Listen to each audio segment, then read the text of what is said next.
All right, so continuing my journey of playing the Halo franchise, this is going to be my review over Halo 2. And I did play the Anniversary Edition because I played the Master Chief Collection. Before I get into the pros and cons of this video, please check out the first one. I'd love to see what people think about not only the review, but maybe let me learn some things about the original Halo. But with that out of the way, let's talk about Halo 2. As you can see if you watch the first video, I have very few cons about this game. So because of that, let's just start off with the cons. So I do think some of the levels feel a bit long, and they dragged at times. Another thing is, I think your shield slash health is not very large. You can die very fast playing Halo 2, which is fine, but for the narrative that you're supposed to be this old, powerful super soldier, sometimes it gets frustrating. But that is such a nitpick and such a small little con. Let's go on to the pros. The combat. The combat is much improved over and more seamless than in the first one. This is basically when I think of Halo, I think of this game. This checked off all those boxes that even if you haven't played the franchise, you're thinking, what's Halo like? I think Halo 2 is the perfect example. Now, for some of the more pros, I'm very thankful that the Marines and or the Elites are extremely accurate on the turret, particularly the Warthog, or I believe it's the Spectre, which if you played a lot of games, a lot of time NPCs are inaccurate and basically there for show. That's not the case in Halo 2. They are pretty effective, especially when they're on a turret of some kind. The introduction of the Arbiter and his missions were a welcome change, and honestly a welcome surprise. I absolutely love the character of the Arbiter. Like, I actually might prefer Arbiter over Chief in this game, but it might just be because it's his introduction.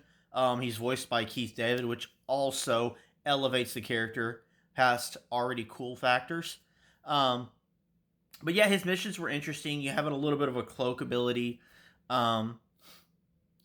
Using the energy sword a whole lot. Like, it is a really fun deviation from Chief's main storyline. Another thing is, again, I really enjoy fighting with NPCs alongside them. I love fighting alongside the Elites or the Grunts, or for Chief's sake, the Marines. I think that just makes the game feel more alive, and it really helps for the narrative of the game as you're playing it.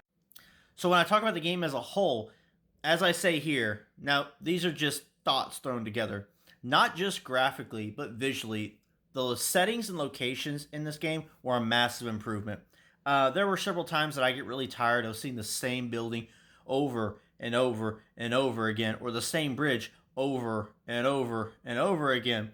There are several moments in this game that you pause and go, that is breathtaking. Like, that is a beautiful, location. I love the architecture of the Covenant. I think seeing different buildings and different locations obviously makes the game feel more fresh, and I really enjoyed that.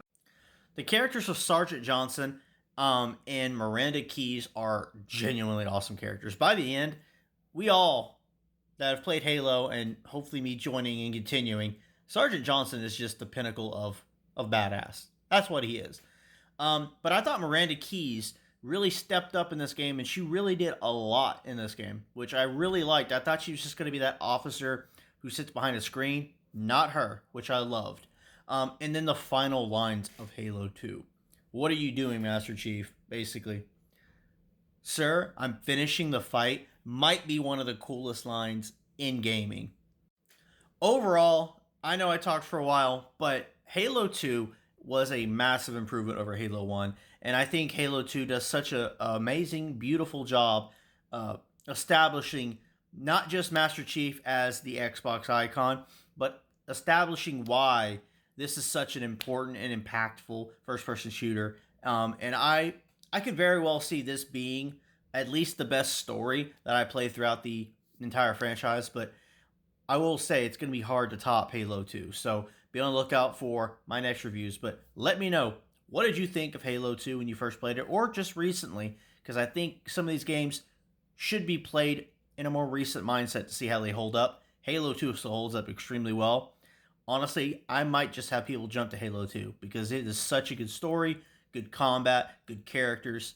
Overall, just an improvement across the board.